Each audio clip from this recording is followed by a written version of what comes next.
Social media पर जैन समाज के सबसे लोकप्रिय Jain news channel Christmas eve कहते हैं, जिनके नाम से अंग्रेजी कैलेंडर चलता है। ऐसे ही क्रिसमस ईसा मसीह के जन्म से पहले के दिन की बात करते हैं। क्रिसमस ईव पर लगभग 35-40 घंटे हो रहे हैं अनशन, कठोर अनशन, जो कल सुबह लगभग 10-11 बजे चल रहा, आज पूरे दिन लगातार चलता रहा है। सैकड़ों संत कर रहे हैं। गुरुवर आचार्य श्री सागर जी ने अपने तीर्थों की सुरक्षा के लिए इसकी आवाज़ की। पर हम सवाल उठा रहे हैं, जैसा आप पढ़ चुके हैं, ये अहिंसक समाज आखिर आंदोलन क्यों हो जाता है? शांति प्रिय समाज क्यों एक बार अशांति की बात कर लेता है, पर आंदोलन में कोई तोड़फोड़ नहीं, तब भी आवाज़ देता है, सड़कों पर उतर जाता है। इसकी तो उम्मीद कोई करता नहीं है, तब भी ऐसा क्या हो जाता है? क्यों इसकी बाजुएं फड़कने लगती है? ऐसा क्या हो जाता है? क्यों इसका भी गर्म खून खौलने लगता है? क्यों इसकी आंखें फड़फड़ाने लगती हैं और दूसरे के ऊपर देखकर सवाल उठाने लगती हैं? आज आपको ऐसे 10 कारण दिखाएंगे। ऐसे 10, अरे किसी भी समाज में, किसी भी धर्म आयत्र में देख लो, सब ने जैनों को जिस तरह से बदला, आतताई आए, लूटपाट के चले गए, वैदिक परंपरा के भी छोड़ गए, इस श्रमण परंपरा के तोड़े, खूब आए पहले आतताई इस तरह, बाद में आए, उन्होंने तोड़फोड़ की, लूटपाट की, मूर्तियों को नष्ट किया और साथ में कईयों को मस्जिद, मीनारों, मकबरों में बदल दिया। ये प्रमाण आज सबके सामने है, नाम बताने की ज़रूरत नहीं है। पर साथ में 1-2 सनातन परंपराएं जो साथ साथ चलती हैं, वैदिक श्रमण, उसमें भी ऐसा हुआ। 8वीं सदी से लेकर आज तक संसार के अंदर जैन समाज का ऐसा दोहन आज भी चल रहा है। आज़ादी के 75 साल गुजरने के बाद भी ऐसा हो रहा है। आज आपको विश्वास नहीं होगा, ऐसी आज 10 कारण दिखाते हैं, और अगर आप जान पाएंगे, ऐसे हम 10 दिन लगातार बोलते रहेंगे तो भी कारण ख़त्म नहीं होंगे, कतार बढ़ती जाएगी। और फिर कहते हैं कि जैनों का गर्म खून खौलता क्यों है, बाजुएं फड़कती क्यों है? अहिंसा में देश के अंदर रहने वाले लोग क्यों शांति के बाद अशांति की बात करने लगते हैं, सड़क पर लगते हैं? आइए शुरू करते हैं इसके साथ। पहली तस्वीर है ये माया शक्तिपीठ रतनपुर के अंदर, छत्तीसगढ़ के अंदर ये मंदिर आ रहे हैं। आप कहेंगे कैसे बदल गया है? चित्र देख रहे हैं, दरवाजे के ऊपर देखना शुरू, कतारबद्ध पद्मासन प्रतिमाएं आपको साफ दिख रही हैं। ये प्रमाण दे रही हैं किसका मंदिर है, किसी को बताने की ज़रूरत नहीं है। अंदर जाए, जो फूल और हारों के बीच में है वह भी तीर्थंकर प्रतिमाएं। इसके प्रमाण आपको दरवाजे पर भी, द्वार पर ही मिले जाते हैं। मध्य प्रदेश के दिल जबलपुर में ले चलते हैं आपके पास। फकीर चंद अखंड कोतवाली से दृश्य देख रहे हैं मंदिर में, किस तरीके से एक ये वैष्णव मंदिर के अंदर बदला गया है श्रवण मंदिर। ये साफ आपको दिख रहा है। मंदिर कैसे बदल गए, उसका ये प्रमाण साफ एक पार्ट है। ये ऐसे अनेकों की कतार है। और अब देखिए अंजनेरी की पर्वत की यह गुफाएं दिख रही हैं हमको। हाँ, यहाँ पर कहते हैं हनुमान जी का जन्म हुआ था, लेकिन इसका मतलब यह नहीं कि आप तीर्थंकर प्रतिमाओं को उनका रूप बदल दो। ऐसे तीर्थ जो सैकड़ों वर्ष नहीं, हजारों वर्ष प्राचीन होते हैं, वहाँ पर इस तरह बदला जाना कहीं कुछ ऐसा लगता है। ऐसे कई तीर्थ हैं जिनके नाम नहीं बता रहे, इशारा काफ़ी है। हजारों वर्ष के आज धाम कहलाते हैं। कैसे बदले गए? बड़े बड़े हैं जहाँ लाखों लोग आ जाते हैं, उनकी भक्ति के अंदर पीछे छिपे तीर्थ रहे, आज बहुत कुछ यूं ही कह जाती है। और चौथी तस्वीर लाहौल स्पीति हिमाचल प्रदेश से।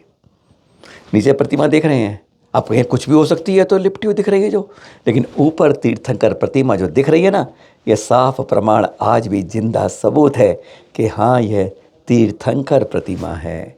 और इस मंदिर को किस तरीके से आज हिंदू मंदिर में बदल दिया गया है। 5वें मंदिर के लिए झांसी पहुंच जाते हैं, जैत माता मंदिर के अंदर। जैत माता बन गई है बीच वाली पर, कहते हैं ना वो, वहां पर गिरनार के अंदर यूं जाते कहीं पारसनाथ, कहीं नेमिनाथ निकाल लाते हैं। पर यहाँ देख लीजिए, अरे पारसनाथ नेमिनाथ, यहाँ पे जैत माता यूं निकल आती हैं। सुन चुके हैं आप कई सारी। दोनों तरफ जैत माता जो बनाई गई हैं, दोनों तरफ दो तीर्थंकर प्रतिमाएं साफ नजर आ रही हैं। किस्मत है कि आज भी देख पा रहे हैं, नहीं तो इनके भी चेहरे रूप बदल जाए तेलती। और बीच में जैत माता भी एक तीर्थंकर प्रतिमा है। प्रमाणों की आवश्यकता नहीं है, आंखों खोलो, इन चित्रों से ही झलकता है। हकीकत देखोगे तो पुराना सब कुछ लगता है। क्यों बदलता है आज समाज के अंदर? और फिर कहते हैं यूं खुदाओ। अरे जहां मर्जी खोद लो, निकलती तीर्थंकर जैन प्रतिमाएं ही हैं। छठा सबूत छत्तीसगढ़ के परगनिया बाबा से देख रहे हैं आप ये। हाँ, परगनिया बाबा क्या है? खड़गासन तीर्थंकर प्रतिमा है। बस साथ में त्रिशूल खड़ा कर दो और बन गए परगनिया बाबा, जिनको आज सब जगह परगनी। अरे मूर्तियों को बदलकर कभी भगवान खुश नहीं होते हैं, कोई खुश नहीं होता है। जिस रूप में उसे में चुनिए और खुश रहिए, सब कुछ मिलेगा। भगवान कभी भी बदलने से ज़्यादा खुश होकर पुण्य नहीं अर्जित होगा। चलते हैं झारखंड के बोजूडीह में भैरव बाबा।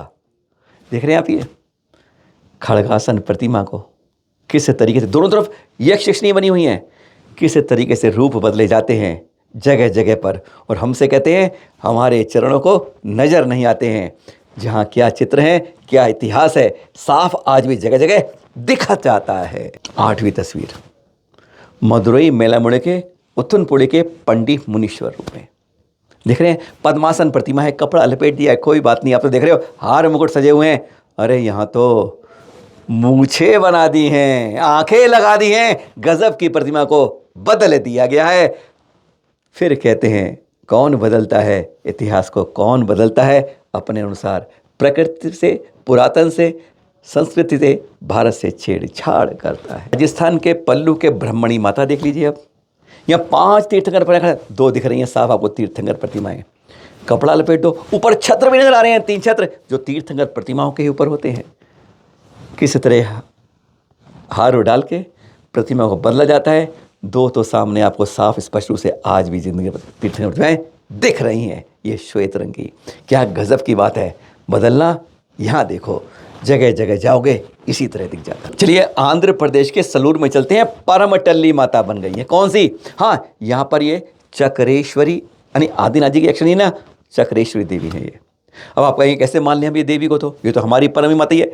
ऊपर मस्तक पे देखिए तीर्थंकर आदिनाथ प्रतिमा आज भी दिख रही है पद्मासन मुद्रा में, और केवल यक्ष यक्षिणी होती हैं, उनकी जो होती हैं उन्हीं के ऊपर इस तरह से मस्तक के ऊपर तीर्थंकर पद्मासन प्रतिमा दिखती है। चाहे पद्मावती हो, चाहे चक्रेश्वरी देवी हो, यह पहचान दिगंबर जैन मूर्तियों की होती है।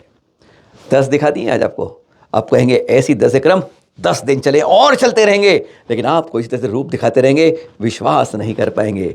तभी तो कहते हैं वहाँ कितनी जगह बदली हुई है। आज फिर आपसे यही कह रहे हैं, जैन समाज किसी से कुछ नहीं चाहता, पर अपने पुरातन संस्कृति को और अपनी प्रतिमाओं को, अपने तीर्थंकरों को, तीर्थों को चाहता है कि हमारे तीर्थों से छेड़छाड़ ना हो। यही तो बात करता है। अन्याय को रोकिए, जैन समाज की सुनिए। कम से कम जैन समाज अल्पसंख्यक से इतनी तो उसकी गुजारिश सरकार से, सत्ता शासन से कर ही सकता है। आज सुपर संडे आपके पास। फिर मिलेंगे नई खबर के साथ 8 और 8 सादर जय जिनेंद्र के साथ।